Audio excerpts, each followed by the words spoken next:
So we all struggle from time to time. I know I do in those cold, icy mornings, especially at the moment. So I thought I'd do a bit of a video today on how to make yourself train when you really don't want to.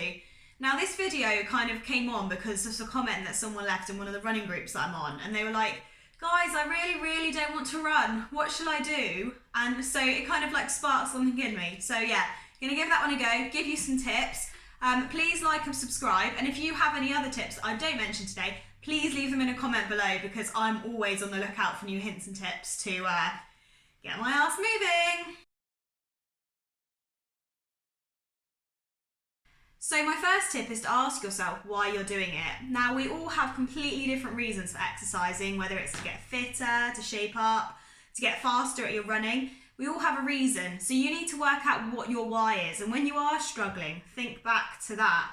Think of your future self and think how good you'll feel when you get back.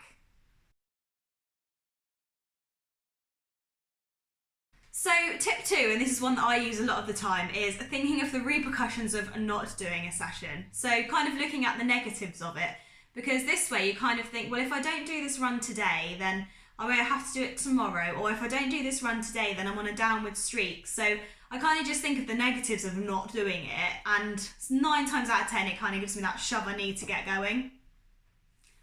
On the contrary to this though, if you are someone that hardly ever misses a session and you're really feeling tired and unrested and you really don't want to, it might actually be better to rest up or to have a really easy session so you're ready to smash the rest of the week. Then just basically don't be so hard on yourself, because this is the big one I've had to learn this year, that if I'm tired, I'm tired.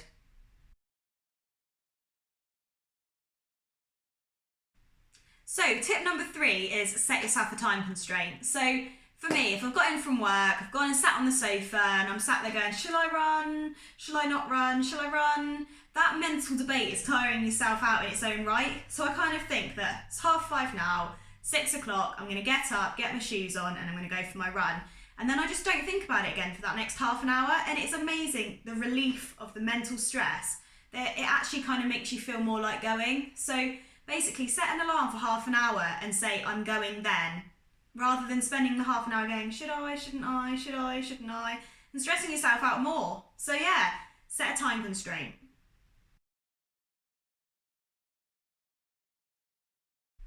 So my next one is gratitude and thankness. So you have to think how lucky you are to be able to go and exercise, as there's so many people that are actually unable to do so. And I know this is a bit of a like, oh yeah, but that's not me. But sometimes it is good to just sit there and have a think about how lucky you generally are. And putting it on this way, like, remember that time you got injured and you couldn't run and you couldn't exercise and you were really sad and you were like, I miss running so much. Dial back into that, because you can run now, so go and do it.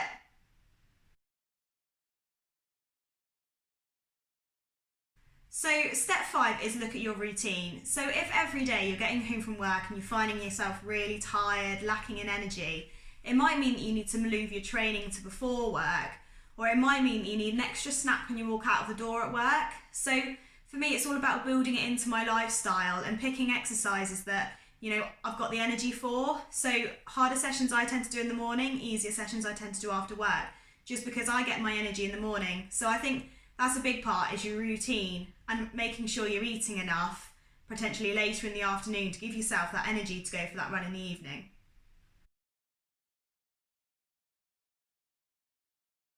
Okay, and so my final tip is actually to reward yourself. Now, I tend to go the other way, and I kind of like say that if I don't do this, then this will happen, or if I do this, then I'm not having that.